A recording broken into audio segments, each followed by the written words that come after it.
Konferenza tal-aħbarijiet il-Partit Laburista staqsa x'żamm lill-Gonzi PN milli jinkludi l-liġi tal-whistleblower, il-liġi tal-finanzjament tal-partiti u tneħħija tal-preskrizzjoni għal politiċi fil-programm elettorali tiegħu għal-leġislatura li jmiss. Leo Brincat semma kif il-liġi tal-finanzjament tal-partiti kienet issemmit fil-programm elettorali tal-Partit Nazzjonalista tal-1996 u kif il-Whistleblowers Act kienet imweda minn Gonzi PN fl-2008, waqt li ftit tal-jimilu l-Prim Ministru f'dibattitu fuq l-Istazzjon Nazzjonali qabel mal-mexxej Laburista Joseph Muscat dwar it-tneħħija tal-preskrizzjoni minn fuq il-politiċi. Qal li l-iskuża li qed iġib il-Partit Nazzjonalista li fil-manifest tiegħu għall-elezzjoni tal-2013 ma jridx jinkludi wedi li diġà saru ma treġix għaliex il-programm elettorali diġà jinkludi wedi li ilhom isiru.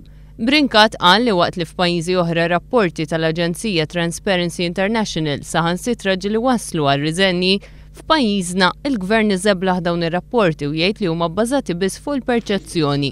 Meta f'Malta kien hemm downgrading minn din l-istess aġenzija, il-Gvern għażel li jwaħħal fir-riżenja ta' sindku. Leo Brincat qal li downgrading minn aġenzija bħal Transparency International ma jseħħx għax ikun hemm sindku li jkun qed jiġi investigat. Iżda għax l-istituzzjonijiet ma jkunux qed jaħdmu kif suppost. U għalhekk aħna nemmnu illi il-fatt li l-Gvern żamm lura milli jimpenja ruħu f'mod ċar u kategoriku dwar din l-issue qed jibgħat sinjal ċar li għalih din l-issue mhijiex issue ta' importanza. Min-naħa tiegħu l-Avukat Manuel Mallija waqt li spjega l-importanza tal-liġi tal-finanzjament tal-partiti, tal-Whistleblowers Act u tneħħija tal-preskrizzjoni, żied li dawn huma marbuta ma' xulxin. Saħaq li dawn jinteressaw lil poplu għaliex partit fil-Gvern jamministra fondi pubbliċi li jiġu mit-taxxi u jekk min ikun qed imexxi jamministra b'mod li qed ilokka l-korruzzjoni ma jkunx qed jamministra tajjeb.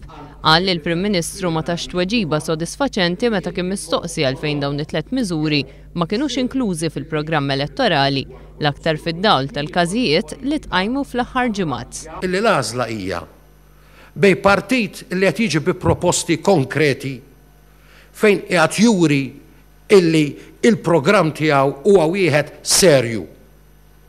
U għandek in-naħa l-oħra illi bil-kliem jistgħu jaqblu però bil-fatti ma jaslux u lanqas jiktbu ħaġa importanti bħal din.